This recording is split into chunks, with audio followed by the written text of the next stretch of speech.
તો નમસ્કાર દર્શક મિત્રો, મારું નામ છે હર્ષિત પ્રજાપતિ અને મારી સાથે છે ડૉક્ટર હિરેન શાહ, જે પોતે એક ઓર્થોપેડિક સર્જન છે.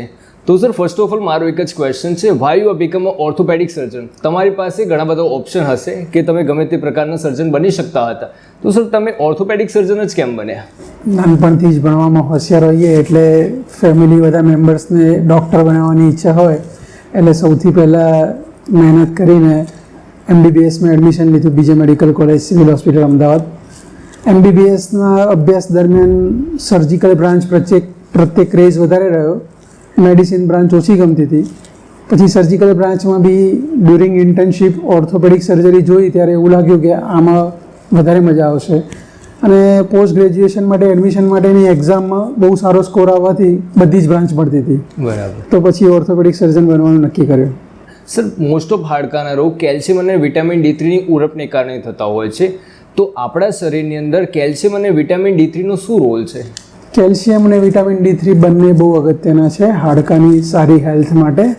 અને કેલ્શિયમ અને વિટામિન ડીની ઉણપના કારણે ઘણા બધા રોગો થતા હોય છે. નાના બાળકોમાં વિટામિન ડીના કારણે રિકેટ્સ નામનો રોગ થાય છે. કેલ્શિયમ અને વિટામિન ડી અમુક ઉંમરે ઓછું થવાના કારણે ઓસ્ટિયોપોરોસિસ એટલે હાડકાં પોચા પડી જવાની બીમારી થાય છે. એટલે બહુ ઇમ્પોર્ટન્ટ છે કેલ્શિયમ અને વિટામિન ડી બંને હાડકાની હેલ્થ માટે. તો સર, વિટામિન D3નું બેસ્ટ સોર્સ કયો, દૂધ કે પછી સનલાઇટ? દૂધમાંથી પ્રોટીન, કેલ્શિયમ, વિટામિન એ અને વિટામિન ડી મળે ખરા, પણ દૂધમાં જ્યારે મલાઈ ઉતારી દેવામાં આવે ને ત્યારે વિટામિન એ અને વિટામિન ડી એની અંદરથી નીકળી જાય છે. એટલે સનલાઇટ સારો સોર્સ છે, પણ સનલાઇટમાં બી બધા લોકો એવું માનતા હોય છે કે સવારના કૂણા તડકામાં બેસવાથી વિટામિન ડી સારું મળે, પણ એવું નથી હોતું. બપોરે 11 થી 3નો તડકો સૌથી વધારે વિટામિન ડી આપણા સ્કિનની નીચે પ્રોડ્યુસ કરે છે. તો સર, દૂધની જે મલાઈ હોય છે એની અંદર વિટામિન D3 વધારે હોય? દૂધની મલાઈની અંદર વિટામિન એ અને ડી હોય, પણ જ્યારે દૂધમાંથી મલાઈ કાઢી દેવામાં આવે અને એ દૂધ પીવામાં આવે તેમાંથી ખાલી કેલ્શિયમ અને પ્રોટીન મળે. બરાબર. વિટામિન એ અને ડી જોઈતું હોય દૂધમાં તો મલાઈ વગરનું દૂધ ફૂલ ફ્લેટ મિલ્ક પીવું જોઈએ. અને અમૂલ ને એ બધી કંપનીઓ ફોર્ટિફાઈડ કરતા હોય છે દૂધને, એટલે એમની અંદર વિટામિન ડી એ લોકો સ્પેશિયલી એડ કરતા હોય છે. એટલે ફોર્ટિફાઈડ મિલ્ક હોય એમાં વિટામિન ડી સારું હોય. એનાથી કોઈ સારો સોર્સ ખરો વિટામિન D3નો? વિટામિન D3 વેજીટેરિયન માટે તો સન એક્સપોઝડ મશરૂમ, એટલે સ્પેશિયલી કોમર્શિયલી અવેલેબલ હોય છે એવા મશરૂમ કે જેમાં વિટામિન ડી હોય, એ કોમર્શિયલી પ્રોડ્યુસ કરવામાં આવે અને વધારે સન એક્સપોઝ અલ્ટ્રાવાયોલેટ રેઝમાં રાખવામાં આવે એવા મશરૂમ્સ મળે જ છે માર્કેટમાં. એ મશરૂમ્સ લેવાથી અને વેજીટેરિયન બી સોર્સ કરો, એ લેવાથી વેજીટેરિયન વિટામિન ડી મળી શકે. અને નોન વેજીટેરિયન માટે તો ફિશ અને ફિશ ઓઇલ બેસ્ટ ઓપ્શન છે. તો સર, નાના બાળકોને નાનપણથી જ ઘણી વખતે હાડકાના રોગ થતા હોય છે, તો આપણે નાનપણથી જ એ બાળકને કઈ રીતે ઓળખી શકીએ કે એની અંદર હાડકાના રોગ છે કે પછી નથી? નાના બાળકોમાં ઘણા બધા પ્રકારના હાડકાના રોગ હોય છે, જે અમુક રોગ વારસાગત બી હોય છે. અને આ બધા રોગનું નિદાન છે ને સોનોગ્રાફી કરાવીએ 12 વીક્સે, જ્યારે મધર પ્રેગ્નન્ટ હોય ત્યારે એમની સોનોગ્રાફી થાય, ત્યારથી માંડી અને એમનો જન્મ થાય પછી ડૉક્ટર ઓબ્ઝર્વેશન કરે ત્યાં સુધી આ બધી બીમારી પકડી શકાતી હોય છે. ઘણી બધી બીમારી હોય છે, દાખલા તરીકે ઓસ્ટિયોજિનેસિસ ઇમ્પરફેક્ટા, એ એવી બીમારી છે કે જેમાં બધા હાડકાં એકદમ એબનોર્મલ હોય બાળકોના, અને એવા બાળકોનું આયુષ્ય બી 10 થી 15 વર્ષનું જ હોય છે.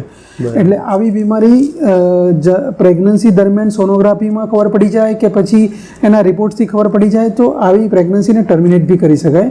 બીજી વસ્તુ કે અમુક બીમારી જે ટ્રીટમેન્ટ કરી શકાય એવી હોય છે, દાખલા તરીકે બાળક જન્મ્યું ત્યારે એના પગ વાંકા હોય, એને CTEV કહેવાય અમારી મેડિકલ લેંગ્વેજમાં, એટલે ટેલિપસ ઇક્વાઇનો વાયરસ. એનાથી વાંકા પગને સીધા કરવા માટે ફક્ત 3 કે 4 પ્લાસ્ટર મારીને એને બિલકુલ સીધા કરી શકાય છે, એકદમ નોર્મલ બાળકની જેમ એ મોટ થાય છે. એટલે સર, આખા પગ આમ વાંકા હોય? હા, એ અંદરની તરફ વાંકા હોય છે, જેને 3 થી 4 પ્લાસ્ટરમાં પૂરા સીધા કરી દેવામાં આવે. અને પછી થોડા ટાઈમ 1 વર્ષ 1.5 વર્ષનું થાય બાળક, ત્યાં સુધી એનો પટ્ટો પહેરવાનો આવે છે, બૂટ પહેરવાનો આવે છે, એને CTEV બ્રેસ કહેવાય. આ બધું યુઝ કરવાથી એકદમ ઓપરેશન વગર બાળકના પગ સીધા કરી શકાય છે. મહિનામાં 10 થી 15 બાળકો એવા અમારે ત્યાં રેગ્યુલર હોસ્પિટલમાં થતા જ હોય છે, જે આ વાંકા પગ લઈને આવે અને એમના પ્લાસ્ટરથી જ ઓપરેશન વગર જ પગ સીધા કરી શકાય. તો સર વજન ઊંચું કરવામાં એવું શું ધ્યાન રાખવું જોઈએ જેના કારણે કમરના દુખાવા કે પછી બીજા કોઈ પણ પ્રકારની ઇન્જરી ન થાય? એક તો વજન ઉંચકવા માટે એટલે વજન કમરથી નમીને વજન બહુ લેવું ના જોઈએ. કોઈ વ્યક્તિ વજન ઉંચકીને તમારા હાથમાં આપી દે ને તો એ ચાલે, પણ નીચે નમીને વજન લેવામાં આવે ત્યારે મણકા વચ્ચેની ગાદી બહાર આવવાની સંભાવના બહુ હોય છે.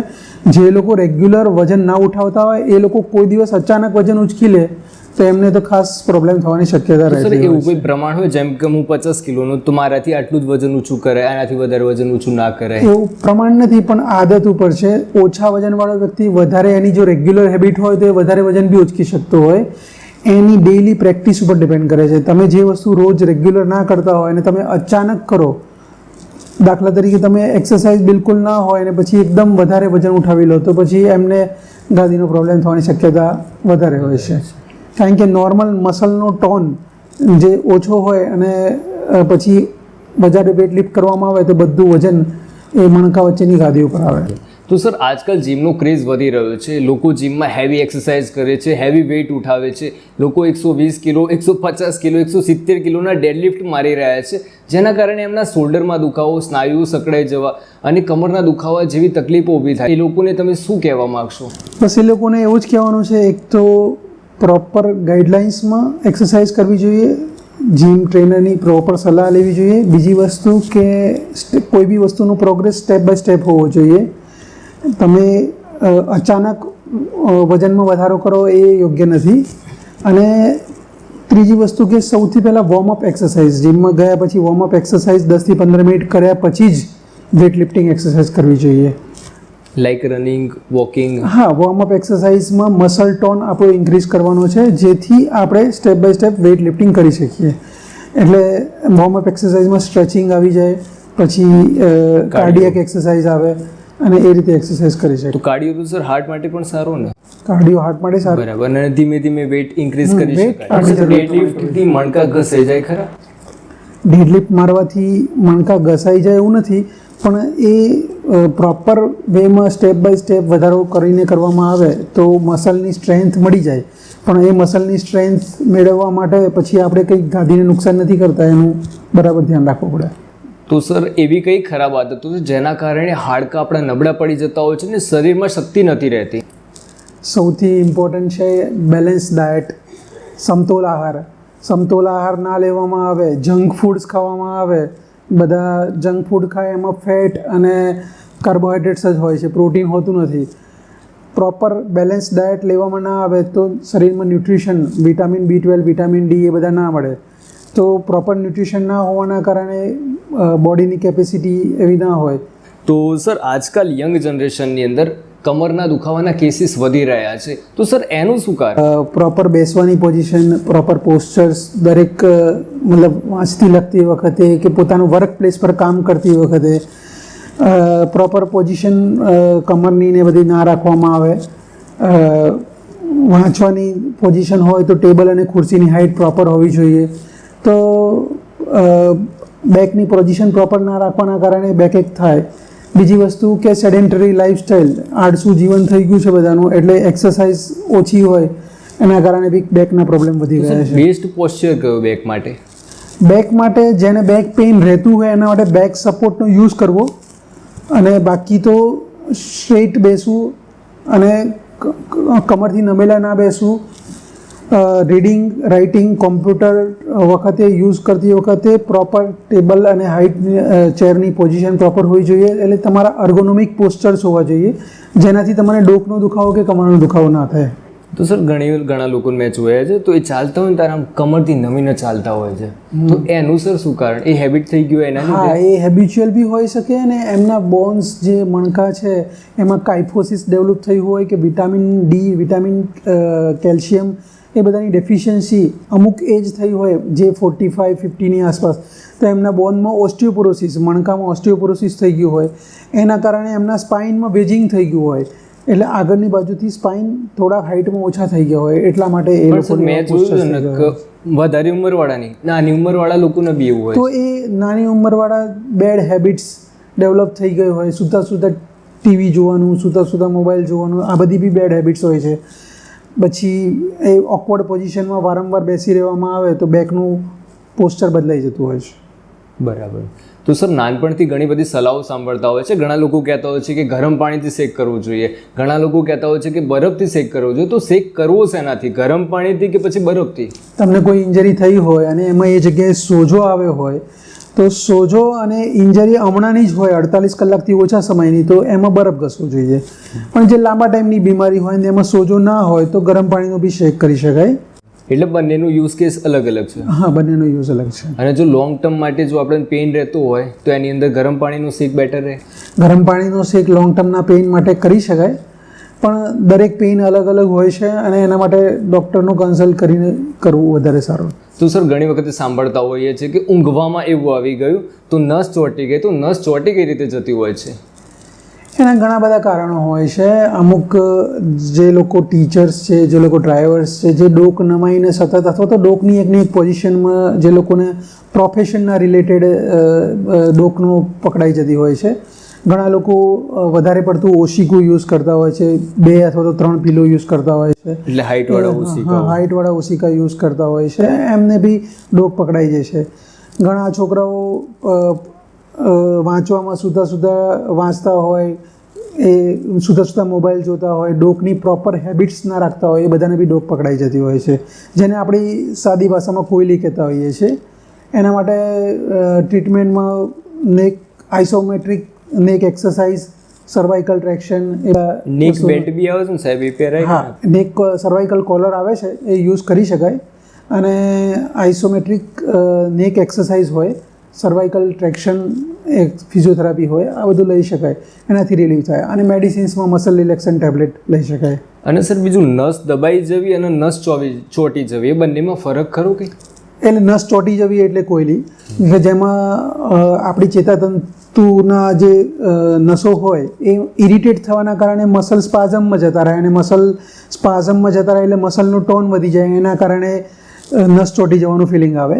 અને નસ દબાઈ જવી એટલે આપણે કરોડરજ્જુમાંથી ચેતાતંત્રની જે નસો નીકળે એ ગાદી બહાર આવવાના કારણે, મણકા વચ્ચેની ગાદી બહાર આવવાના કારણે એનું દબાણ થઈ જાય, અને એનાથી હાથમાં ખાલી ચડી જવી, પગમાં ખાલી ચડી જવી, એ બધી તકલીફો થઈ શકે. નસનું દબાણ થતું હોય તો MRI કરાવીને એની જાણી લેવું અને તાત્કાલિક સારવાર કરવી બહુ જરૂરી છે. તો સર આજકાલ એક ટોપિક બહુ ચર્ચામાં છે કે આર્થરાઇટિસ. તો આર્થરાઇટિસ શું છે અને ડિફરન્ટ ટાઈપ ઓફ આર્થરાઇટિસ પણ હોઈ શકે? અને સર બીજું કે આર્થરાઇટિસનું ગુજરાતી અનુવાદ શું થાય, કે સાંધાનો દુખાવો તો પછી કમરનો દુખાવો? આર્થરાઇટિસનો ગુજરાતી અનુવાદ સાંધાનો દુખાવો કે કમરનો દુખાવો નથી, પણ સાંધાનો ઘસારો છે. એટલે ઘણા બધા ટાઈપના આર્થરાઇટિસ હોય, એમાં 4-5 કોમન છે. એટલે એ ઓસ્ટિયો આર્થરાઇટિસ, એટલે ઉંમરના કારણે સાંધા ઘસાય. જે ઓસ્ટિયો આર્થરાઇટિસ મોસ્ટ કોમનલી ની જોઈન્ટમાં, ઘૂંટણમાં, હિપ જોઈન્ટમાં થાય છે, હાથના અંગૂઠાના જોઈન્ટમાં બી થાય, અને CMC જોઈન્ટ આર્થરાઇટિસ કહેવાય. એટલે એક ઓસ્ટિયો આર્થરાઇટિસ થયું. બીજું હોય એક રૂમેટોઇડ આર્થરાઇટિસ, એટલે સંધિવા, જેમાં આપણે એને ગઠિયો વા કહીએ, જેમાં આપણી શરીરની ઇમ્યુનિટી જ શરીરના સાંધાઓને નુકસાન કરતી હોય છે, એની મેમરીમાં ડિફેક્ટ થવાના કારણે. અને એની ટ્રીટમેન્ટમાં ઇમ્યુનોમોડ્યુલેટેડ ડ્રગ્સ આવતી હોય છે. અને બીજા આર્થરાઇટિસ સેપ્ટિક આર્થરાઇટિસ હોય છે, જે ઇન્ફેક્શનના કારણે થાય. બીજું વાયરલ આર્થરાઇટિસ હોય, રિએક્ટિવ આર્થરાઇટિસ કહેવાય, બેક્ટેરિયલ કે વાયરલ ઇન્ફેક્શનના કારણે થાય. બીજા ઘણા આર્થરાઇટિસ હોય, જુવેનાઇલ રૂમેટોઇડ આર્થરાઇટિસ, જે નાના બાળકોને આર્થરાઇટિસ થાય, નાના બાળકોના સાંધા પકડાય. બેક્ટેરિયલ વાયરસના લીધે કઈ રીતે થાય? બેક્ટેરિયલ વાયરસનું ઇન્ફેક્શન થવાના કારણે રિએક્ટિવ આર્થરાઇટિસ થાય. આપણી ઇમ્યુનિટી એની સામે લડતી હોય એટલે એ જોઈન્ટ પર સોજા અને બધું લાવે, એટલે એને ટાઇફોઇડમાં બી થતું હોય છે. ટાઇફોઇડમાં જોઈન્ટ પકડાય. પછી ચિકનગુનિયા એક વાયરસ છે, એ તો વાયરલ આર્થરાઇટિસ કહેવાય, કે ચિકનગુનિયામાં બધા જોઈન્ટ પકડાતા હોય. સર મેં એક વસ્તુ જોયેલું તો જેને કોરોના થયો હતો ને, એના મોટાભાગે અહીં ગળી દુખાવો વધી ગયેલો, તો એનું એ આર્થરાઇટિસની અંદર જ આવે? હા, બસ. એટલે કોરોનામાં સ્ટીરોઇડ્સની ટ્રીટમેન્ટ લેવાના કારણે બધાના જોઈન્ટ, હિપ જોઈન્ટ, જેમાં એવાસ્ક્યુલર નેક્રોસિસ, એટલે હિપ જોઈન્ટના ગોળો, ફીમર બોન છે, એના ગોળામાં, બોલમાં લોહી ઓછું મળવાના કારણે એમાં ઘસારો થાય અને એવાસ્ક્યુલર નેક્રોસિસ થાય. એવાસ્ક્યુલર નેક્રોસિસ થવાના કારણે સેકન્ડરી ઓસ્ટિયોઆર્થરાઇટિસ થાય હિપ જોઈન્ટમાં, અને આવા કેસમાં હિપ રિપ્લેસમેન્ટની સર્જરી કરવી પડતી હોય છે.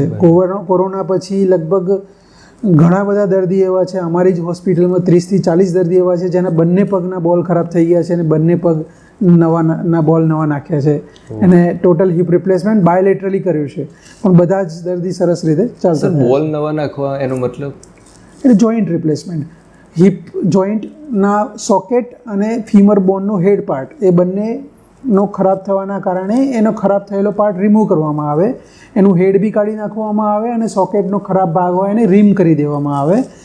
સોકેટની જગ્યાએ નવું સોકેટ નાખવામાં આવે અને હેડની જગ્યાએ ફીમરનો નવો સ્ટેમ નાખવામાં આવે અને નેચરલી જોઈન્ટના બદલે આર્ટિફિશિયલ જોઈન્ટ અંદર નાખવામાં આવે. એને ટોટલ હિપ રિપ્લેસમેન્ટ સર્જરી કહેવાય. અને આ સર્જરી કર્યા પછી 20 થી 25 વર્ષ સુધી પેશન્ટને કોઈ તકલીફ પડતી નથી હોતી. અને સર ગાઉટની બીમારી કઈ રીતે થતી હોય છે? ગાઉટ એટલે બોડીમાં યુરિક એસિડનું લેવલ વધી જવું. નોર્મલ યુરિક એસિડનું લેવલ છે એ મહિલાઓમાં 6 mg પર ડેસિલીટર હોય, 2 to 6 mg પર ડેસિલીટર હોય અને પુરુષોમાં 3 to 7 mg પર ડેસિલીટર હોય. તમારું જ્યારે યુરિક એસિડ 6થી વધી જાય અને એ વધી જવાનું કારણ છે કે લીવરમાં યુરિક એસિડ પચાવવાનો એન્ઝાઇમ હોય એ બનતો ના હોય અથવા તો એના કંઈ મેટાબોલિઝમમાં પ્રોબ્લેમ થયો હોય તો યુરિક એસિડ વધી જવાના કારણે જોઈન્ટ્સ પકડાતા હોય છે. એમાં સૌથી વધારે પગના અંગૂઠાના જોઈન્ટ, એન્કલ જોઈન્ટ એ બધા પકડાતા હોય છે અને એમાં સોજો આવી જતો હોય છે, દુખાવો આવી જતો હોય છે. પણ આ યુરિક એસિડ ઓછું કરવાની ડ્રગ્સ માર્કેટમાં અવેલેબલ છે જે યુરિક એસિડ ઓછું કરવાના થવાથી બધા દુખાવો જતો રહેતો હોય. સર યુરિક એસિડ આપણા શરીરનું કચરું જ કહેવાય ને? હા, એ પ્રોટીનનું ડાયજેશન થાય આપણા શરીરમાં ત્યારે છેલ્લે એન્ડ પ્રોડક્ટ તરીકે બને છે પ્રોટીનના ડાયજેશનમાં. પણ નોર્મલ માણસમાં યુરિક એસિડ પચી જતું હોય છે લીવરના એન્ઝાઇમના કારણે. પણ જેને લીવરનો થોડો ઘણો પ્રોબ્લેમ હોય, આ એન્ઝાઇમ ઓછો બનતો હોય, એમનું યુરિક એસિડ લેવલ બ્લડમાં વધી જાય અને એમને જોઈન્ટ પકડાતા જેનું સર ડાયજેસ્ટિવ સિસ્ટમ જે સ્લો હોય એનામાં આ બધા ઇશ્યુ વધારે થતા હોય એ છે. પછી જેને બેડ હેબિટ્સ હોય, ધૂમ્રપાનની કે દારૂના સેવનની, એ બધાના લીવર્સનો પ્રોબ્લેમ હોય તો એમને બી આ પ્રોબ્લેમ થઈ શકે. તો સર જોઈન્ટ રિપ્લેસમેન્ટ એટલે શું અને તે કરાવવું જોઈએ કે ન કરાવવું જોઈએ? જોઈન્ટ રિપ્લેસમેન્ટ એટલે આર્થરાઇટિસની, જ્યારે તમારા ની જોઈન્ટની આર્થરાઇટિસ કે હિપ જોઈન્ટનું આર્થરાઇટિસ ખૂબ વધી જાય, જ્યારે તમારી રોજની પ્રક્રિયાઓમાં daily activities of daily living એમાં તકલીફ પડવા માંડે, એ સ્ટેજ ઉપર કરાવવું જોઈએ. બહુ વહેલું કરવાથી બી નુકસાન છે અને બહુ લેટ કરવામાં બી એટલી સારી રિઝલ્ટ ના મળે. પ્રોપર સમયે ટ્રીટમેન્ટ લેવી જરૂરી છે, પ્રોપર સમયે. બરાબર. જોઈન્ટ રિપ્લેસમેન્ટની જોઈન્ટ રિપ્લેસમેન્ટ કરાવવાથી બહુ જ પેશન્ટોના પેઇન રિલીફ થઈ જાય છે. પગ ઘૂંટણથી વાંકા હોય તો સીધા થઈ જાય છે. એ લોકો સારી રીતે ચાલી શકે એટલે એમનું વેટ લોસ બી થાય અને એમના બીજા ડિસીઝ, ડાયાબિટીસ, બીપી એ બધું બી કંટ્રોલમાં રહે, કારણ કે એ રેગ્યુલર એક્સરસાઇઝ કરી શકે, વોકિંગ કરી શકે. તમને ઢીચણમાં બહુ દુખતું હોય અને પગ વાંકા થઈ ગયા હોય અને ચાલી ના શકો તો શરીરનું વજન બી વધે, ડાયાબિટીસ વધે, બીપી વધે. તમારા પગમાં દુખાવો જતો રહે, દુખાવાની ગોળી ના કરવી પડે, પગ વાંકા હોય સીધા થઈ જાય તો એ લોકોને પછી ચાલવાનું ગમે અને ચાલે એટલે એમનું ડાયાબિટીસ, બીપી બધું બી નોર્મલ ચાલતો હોય એ રીતે ચાલી શકાય? હા, એકદમ નોર્મલ ચાલી શકાય, પલાઠી વાળીને બેસી શકાય એવા બી જોઈન્ટ આવે છે. અને જોઈન્ટ રિપ્લેસમેન્ટ કરાયા પછી 20 થી 25 વર્ષ સુધી આરામથી દર્દીને એકદમ પેઇન રિલીફ રહેશે. લાઈક મારે અત્યારે કશું નહીં કરાયું પણ કોઈ એક વ્યક્તિ છે એને જોઈન્ટ રિપ્લેસમેન્ટ કરાયું તો મારું અને બંનેનું સેમ જ હોય? હા, એ લોકો નોર્મલ પોતાનું ડેઇલી જોઈન્ટ રિપ્લેસમેન્ટ મોટાભાગે 50 વર્ષની ઉપરના વ્યક્તિમાં થતું હોય છે. એ લોકો પોતાની નોર્મલ જે 50 વર્ષની ઉંમરનો વ્યક્તિને તો કંઈ હેવી લેબર એક્સરસાઇઝ કે ફાર્મિંગનું કામ એવું તો કરવાનું હોતું નથી. 50 વર્ષની ઉંમરના જે કામ છે એમના રેગ્યુલરલી એકદમ નોર્મલ રીતે કરી શકે છે. એ લોકો વોકિંગ, રનિંગ એવું બધું બી કરી શકે અને એમ કોઈ પણ જાતના દુખાવા વગર કરી શકે છે. સીડી ચડ ઉતર કરવી કે ક્યાંય ટ્રાવેલ કરવું. અને એ લોકોના પછી આ ડાયાબિટીસ, બીપી જેવી બીમારીઓ બી કંટ્રોલમાં રહે છે રેગ્યુલર વોક કરવાના કારણે, એક્સરસાઇઝ કરવાના કારણે. અને દુખાવાની ગોળીઓ પણ ખાવી નથી પડતી જે શરીરને નુકસાન કરે છે. તો સર વજન વધારે હોય તો એવું હોય કે એને વધારે થતું હોય જોઈન્ટ્સના ઇશ્યુ? હા, જેનો બીએમઆઈ વધારે હોય, વજન, હાઇટ, બીએમઆઈ વજન અને હાઇટ ઉપરથી નીકળે છે, બોડી માસ ઇન્ડેક્સ કહેવાય એને. જેનો બીએમઆઈ વધારે હોય એટલે મોર દેન 30 હોય એ ઓબેઝ કહેવાય. એટલે ઓબેઝ વ્યક્તિઓને જોઈન્ટનો પ્રોબ્લેમ વધારે છે કે નેચરલી છે, એમનું બધું વજન તો ઢીચણ ઉપર કે હિપ જોઈન્ટ ઉપર જ આવવાનું છે. અને સર જે પાતળા લોકો એમને કોઈ ઇશ્યુ થાય ખરું? પાતળા લોકોનું બી થઈ શકે.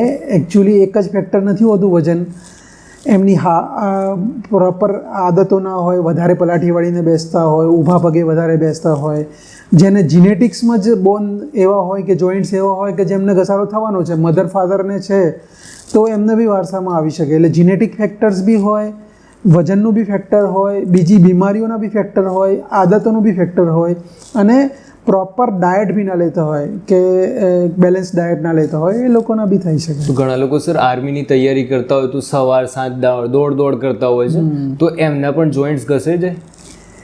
કોઈ પણ વસ્તુ ઓવર કરવામાં આવે તો એ અફેક્ટ તો કરે જ છે બોડીને.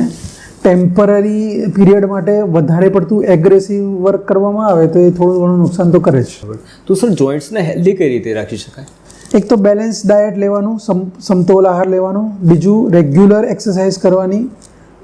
એટલીસ્ટ દિવસમાં 2 કલાક આપણી પોતાની લાઈફ માટે, પોતાના શરીરના તંદુરસ્તી માટે કાઢી શકો. એટલે એક્સરસાઇઝ રેગ્યુલર કરવાની, પ્રોપર ડાયટ લેવાનું, બેડ હેબિટ્સ નહીં રાખવાની કે બહુ લાંબો ટાઈમ પલાઠી વાળીને બેસવું કે ઊભા પગે બેસવું કે કોઈ હેવી જે નોર્મલ ના હોય એવી એક્સરસાઇઝમાં લાગેલા રહેવું. તો સર પગમાં દુખાવાના કારણો શું હોય? પગમાં દુખવું એક કોમન પ્રોબ્લેમ થઈ ગઈ છે, ઘણા લોકોના ગોટલા ચડી જતા હોય છે, તો એનું કારણ શું છે? મોટાભાગે વિટામિન B12, વિટામિન D અને એલ કાર્નિટીન એ બધા સબસ્ટન્સની ડેફિશિયન્સીના કારણે, એમની ઉણપના કારણે થતું હોય છે આ બધું. એટલે જે લોકોના ગોટલા પકડાઈ જતા હોય, કાફ મસલ સ્પાઝમ કહેવાય એને, એ મોટાભાગે આપણા શરીરમાં મિનરલ્સ ઓછા થાય, સોડિયમ, પોટેશિયમ, જે પાણી ઓછું પીવે, ડિહાઇડ્રેશન કહેવાય એને, જે લોકો વધારે પડતું મિનરલ વોટર, જેનો TDS 100થી ઓછો હોય એવું મિનરલ વોટર પીતા હોય, તો એ લોકોને જે નોર્મલ મળવા જોઈએ મિનરલ્સ, એ મિનરલ્સ ના મળે, એના કારણે પ્રોબ્લેમ. એટલે ન્યુટ્રિશનની ડેફિશિયન્સીના લીધે થતું હોય છે. હા, ન્યુટ્રિશનની ડેફિશિયન્સી વત્તા હાઈ હીલ પહેરવામાં આવે ને એ બધું બેડ હેબિટ્સ હોય એના કારણે બી થઈ શકે. તો સર અત્યારે મને ગોટલો ચડી ગયો છે, આ જે ભાગ ઉપર ચડી ગયો, તો અત્યારે મારે ઉતારવું તો કઈ રીતે ઉતારે? કોઈ બી શરૂઆતના પેઇનમાં એક તો પહેલાં રેસ્ટ, થોડોક આરામ આપવાનો એને, પછી આઈસ એપ્લિકેશન એટલે બરફ ઘસવું, બરાબર, અને તેલથી મસાજ. હા, એટલે મસાજ બહુ ના કરવો જોઈએ, બહુ ઘસીને. તમે દુખાવાની ટ્યુબ હોય તો હળવે હાથે લગાવી શકો, બાકી મસાજ તો બહુ ના કરવો જોઈએ. મસાજ કરવાથી સ્પાઝમ વધી જાય. લોકો દુખાવાની ટ્યુબ ઘસ જ કરતા હોય છે. હા, એ હળવેકથી લગાવવી જોઈએ, અને એનો બહુ મસાજ ના કરે. એમના મગજમાં એવું હોય છે કે અંદર જશે તો મટશે. ના, એ સ્કિન ઉપર લગાવવામાં આવે, હળવેકથી લગાવવામાં આવે તો બી સ્કિનની અંદર એબ્ઝોર્બ થઈ જાય. અને સર જો સખત પગમાં દુખાવો થયો હોય તો એવી કઈ હોમ રેમેડી છે જે હું ઘરે એપ્લાય કરું તો મને તરત આરામ થઈ જાય, કાં તો થોડો ઘણો દુખાવો ઓછો થઈ જાય? એટલે આમ તો ઘણા ટાઈપના પગના દુખાવા હોઈ શકે, એટલે આમ તો સલાહ ભર્યું તો એ જ છે કે ડૉક્ટરની સલાહ લેવી જોઈએ. પણ જાતે ટ્રીટમેન્ટ કરવી હોય તો પહેલાં તો વધારે દુખાવો હોય તો આઈસ એપ્લિકેશન કરી શકાય. તમે સારી ક્વોલિટીના ચપ્પલ કે શૂઝ પહેરો તો તમને જે એડીનો દુખાવો હોય એમાં રાહત મળતી હોય છે. એક્યુપંક્ચરવાળા ચાલે છે? એક્યુપંક્ચરવાળા બી ચાલે. એ એકચ્યુઅલી સોફ્ટ હોવા જોઈએ, અને જ્યારે એડીની પાછળના ભાગમાં દુખાવો હોય તો થોડાક હીલવાળા હોવા જોઈએ, એડીની પાછળ દુખતું હોય તો. બાકી ખરાબ ક્વોલિટીના પ્લાસ્ટિકના ચપ્પલ્સને એવા આવતા હોય એ યુઝ ના કરવા જોઈએ, એનાથી પગની એડીના દુખાવા વધી જતા હોય. પેલા સર એક્યુપંક્ચરમાં નહીં મણકાવાળા આવે છે શું, પેલા ચંપલ? હા, એટલે એ બ્લડ સર્ક્યુલેશન વધારે ખરું કે પછી? હા, એ પ્રેશર પોઈન્ટની ઇફેક્ટના કારણે થોડું સર્ક્યુલેશન ઇમ્પ્રૂવ થાય, થોડો ફરક પડી જાય એમ. બરાબર. ને સર સંધિનો વાસ શું છે, એનું કોઈ નિદાન છે ખરું કે નથી? સંધિવાને મેડિકલ લેંગ્વેજમાં રૂમેટોઇડ આર્થરાઇટિસ કહેવાય. રૂમેટોઇડ આર્થરાઇટિસ બ્લડના રિપોર્ટ્સમાં પકડાય. RA ફેક્ટર અને NT-CCP ટાઇટર કરાવવાથી ખબર પડે કે રૂમેટોઇડ આર્થરાઇટિસ છે કે નહીં. અને એની ટ્રીટમેન્ટમાં ઘણી બધી ડ્રગ્સ વર્ષોથી અવેલેબલ છે. મિથોટ્રેક્સેટ છે, પછી HCQS છે, આ બધી દવાઓથી રિલીફ થતું હોય છે. અત્યારે નવી ડ્રગમાં ટોફાસ્ટિટિનિબ છે, જે બહુ જ સારો રિસ્પોન્સ આપે છે.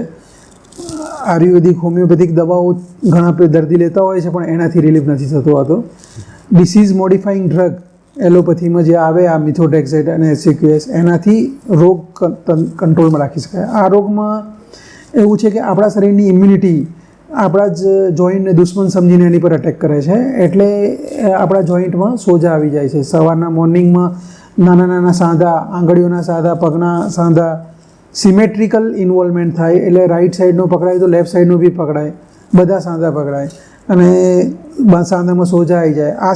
આ રોગનું કંટ્રોલ કરવામાં ના આવે તો એ લેટ સ્ટેજમાં આંગળીઓ વળી જાય, પગની આંગળીઓ વળી જાય, પગના સાંધા વળી જાય.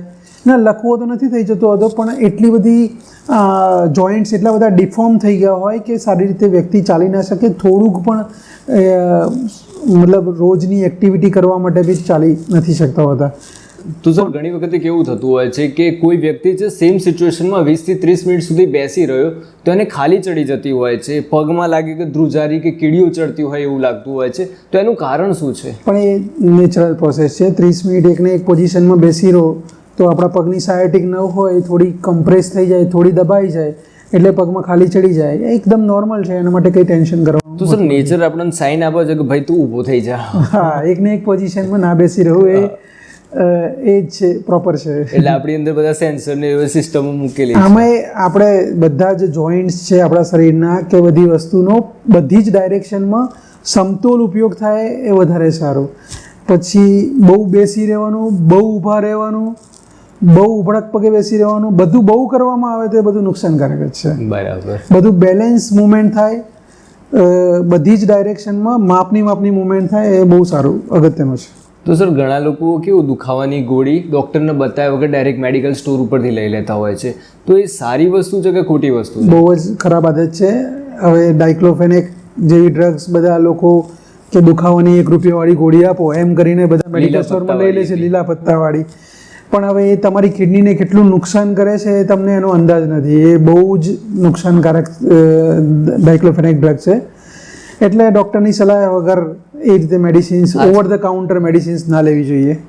આજકાલ સર નોર્મલ થઈ ગયું છે આ વસ્તુ કે કોઈ બી મેડિકલ સ્ટોર ઉપર કે દુખાવાની ગોળી આ લીધો અને બી લીલા પત્તાવાળી છે. હા, ઇવન સ્ટીરોઇડ્સ બી લોકો એમને ઓવર ધ કાઉન્ટર સ્ટીરોઇડ્સની દવાઓ, ડાયક્લોફેનેક દવાઓ એમને કોઈ પણ ડૉક્ટરના પ્રિસ્ક્રિપ્શન વગર લીધી તો એ તમારા શરીરને બહુ જ નુકસાનદાયક છે. એમાં સર ડાયક્લો સારું, એસિક્લો સારું કે કયું કન્ટેન્ટ સારું, નિમુપેરા સારું? આમ તો દુખાવાની ગોળી ના લેવી પડે ત્યાં સુધી વધારે સારું. હા, તમારે દુખાવાની ગોળી લેવી હોય તો એસિક્લોફેનેક ટેમ્પરરી થોડા પીરિયડ માટે, જરૂર હોય એટલા પીરિયડ માટે લઈ શકાય. સર એક નવું કન્ટેન્ટ બી આવ્યું છે ને, નેપ્રોક્સન 250 500. હા, નેપ્રોક્ઝિન પણ એમાંથી ગેસ્ટ્રાઇટિસ થતું હોય છે. નેપ્રોક્ઝિન ઘણા લોકો કહેતા હોય બધાથી બેસ્ટ છે, એની સાઈડ ઇફેક્ટ હા, પણ સાઈડ ઇફેક્ટ ઓછી છે, પણ ગેસ્ટ્રાઇટિસ તો એનાથી બી થાય છે. એના જોડે રેબેપ્રાઝોલ લેતા રહીએ તો કંઈ વાંધો ના આવે. તો વાંધો ના આવે. એ લોંગ ટર્મ માટે સેફ છે એઝ અ એનાલ્જેસિક, એટલે પેઇન કિલર તરીકે લોંગ ટર્મ માટે સેફ છે. પણ કોઈ બી પેઇન કિલર એટલા બધા લોંગ ટર્મ માટે જાતે જ લઈ શકાય લાંબા વર્ષો સુધી એવી સેફ તો નથી જ હોતી. બરાબર. એટલે લોકોને તમે એક જ વાત કરો કે લેવી જ નહીં દવા, પૂછ્યા વગર તો લેવી જ નહીં. હા, એટલે લેવી ના પડે.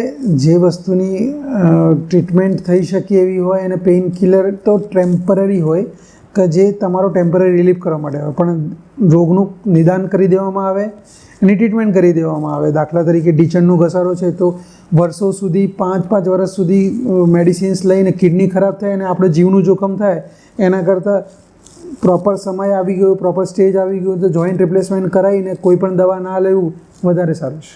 તો સર એ કિડની પર જ ઇફેક્ટ કરે દુખાવા? ના, એવું નથી. કિડની ઉપર ઇફેક્ટ કરે છે. દુખાવાની ગોળીઓ ગળવાથી બધાને આંતરડામાં કાણા બી પડી જતા હોય છે. એ ત્યાં સુધી બી આંતરડામાં કાણું પડી જાય તો એક જીવલેણ વસ્તુ છે કે એમાં તો 48 અવર્સમાં પેશન્ટની ડેથ બી થઈ શકે સેપ્ટિસેમિયા થઈને. એટલે બહુ જાતે ટ્રીટમેન્ટ કરવી બહુ ડૉક્ટર બનવું નહીં, બહુ ડેન્જરસ છે. તો સર ઘણી છોકરીઓને ઘણી મહિલાઓ હાઈ હિલ્સવાળા શૂઝ પહેરતા હોય છે, તો એ લોકો માટે સેફ છે કે પછી અનસેફ છે એ વસ્તુ? ટેમ્પરરી પીરિયડ માટે, કોઈ ઓકેઝન માટે પહેરી શકાય હાઈ હિલ શૂઝ. જેને એડીને પાછળના ભાગનો દુખાવો હોય એમને હાઈ હિલ કામ બી લાગે, પણ રેગ્યુલર યુઝ માટે એ હિતાવા નથી. જે છોકરીઓની હાઇટ ઓછી હોય છે ને એ મોટાભાગે રેગ્યુલર બેસિસ ઉપર ફેરતા હોય છે. હા, પણ એ એબનોર્મલ પોઝિશનમાં તમારા એન્કલ જોઈન્ટ અને સબટેલર જોઈન્ટ રહે તો એમાં આર્થરાઇટિસ થવાના ચાન્સીસ રહે એટલે છે. લોંગ ટર્મે એમને પ્રોબ્લેમ તો ખરી જ. હા, લોંગ ટર્મ એ પ્રોબ્લેમ થઈ શકે એમને. બરાબર. અને જેમની હાઇટ ઓછી હોય છે એની હાઇટ વધે ખરી કે ના વધે? ના, એટલે પ્રોપર જેમની એડોલેસન્ટ, જેમની હાઇટ વધવાના જે એજ બાકી છે, મોટાભાગે 2 સ્ટેજમાં હાઇટ વધતી હોય, મતલબ એજ 9 to 11 અને 13 to 15, તો એ 2 સ્ટેજ વખતે પ્રોપર મતલબ સાયકલિંગ કે પછી પ્રોપર ગ્રોથ સ્ટિમ્યુલેટર દવા લેવામાં આવે તો એમની હાઇટ વધી શકે. એના માટે આપણે પીડિયાટ્રિક ઓર્થોપેડિકનો સંપર્ક કરી શકાય. બરાબર. એટલે એ જેનેટિકલ તો ખરું.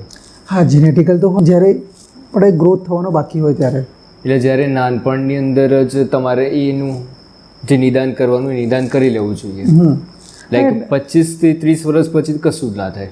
ના, 25 નહીં, એ એક વખત એડોલેસન્ટ એટલે એડલ્ટ એજ આવી ગઈ એટલે 16 યર્સ પછી, 15 મહિલાઓમાં તો 15-16 વર્ષ પછી અને બોયઝમાં 18 યર્સ પછી હાઇટનો ગ્રોથ ના થાય. બરાબર. તો thank you sir. Thank you, nice meeting.